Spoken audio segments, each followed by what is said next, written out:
The world is always in turmoil. Amidst this chaos, those with divine grace are praised as heroes, having overcome immense hardships and attained victory. On the other hand, those defeated and forgotten become notorious as evil organizations.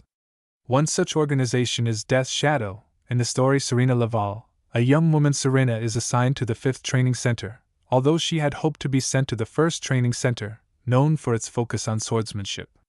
The 5th Center, on the other hand, specializes in survival training, difficult but seemingly useless in her eyes. The instructor there, Kane, is notorious for his cold and inflexible attitude.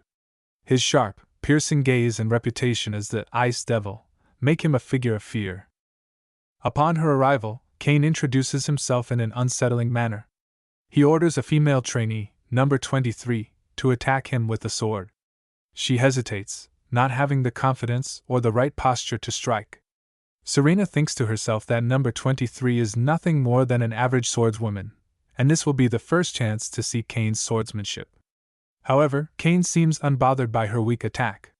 With one swift move, he disarms her, leaving her sword on the ground.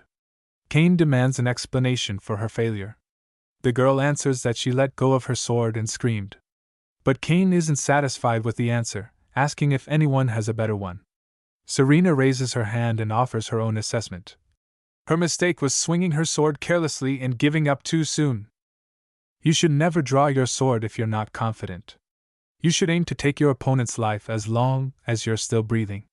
Kane doesn't like her answer either. He challenges Serena to a duel, urging her to prove her words in combat. Serena charges at him, realizing how skilled Kane truly is as their swords clash. Despite landing a wound on his chest, Kane easily counters, thrusting his sword to her neck.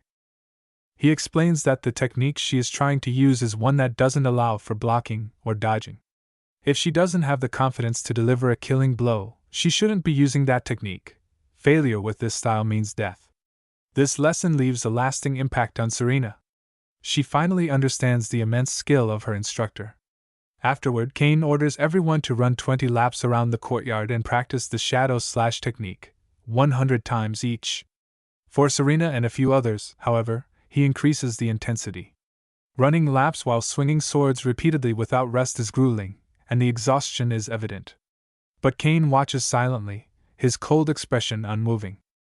No one dares to complain, even though the training is brutal. Serena, though exhausted, feels one step closer to mastering the mortal blow technique and reviving her family's legacy. While he may seem like a washed-up, low-ranking villain, it's clear that he was once a formidable warrior. In fact, Serena manages to land a blow on his shoulder, realizing she is not dealing with an ordinary instructor. Kane, however, begins to misunderstand, thinking that Serena is smirking at him, misinterpreting her focused expression as a sign of mockery. Kane has become aware that Serena might be more than she seems.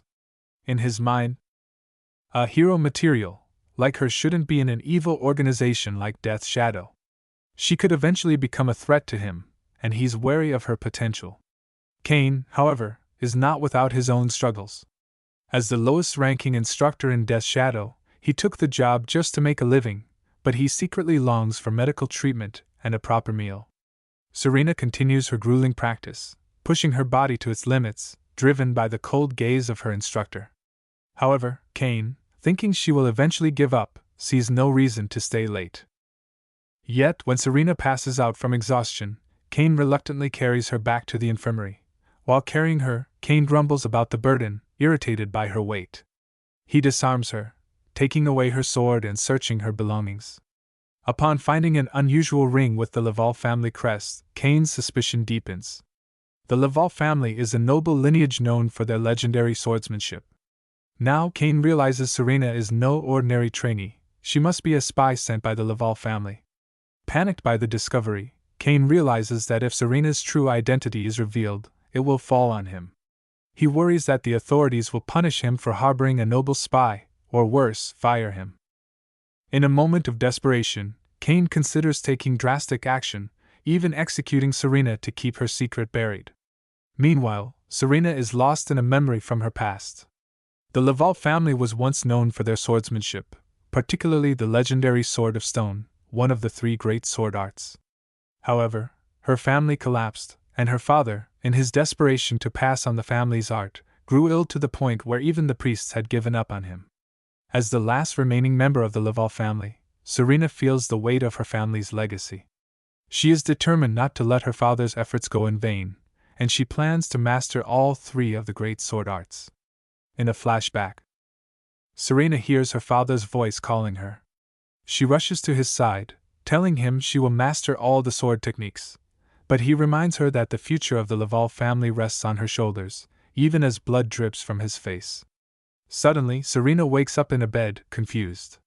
She had been training moments ago, but now she's in a different place. Kane is there, holding her ring.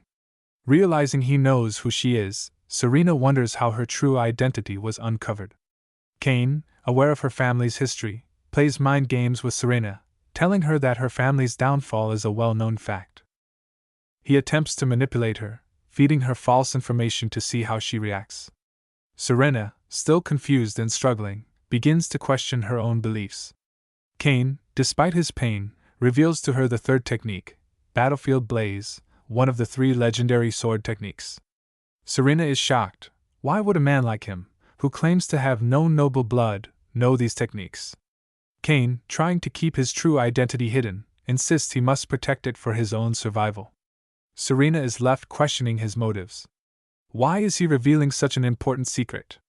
It seems Kane is not just a simple instructor, but someone with a hidden past. However, for the sake of her training, he offers to teach her the two sword techniques she's been searching for, Battlefield Blaze and Shadow Slash.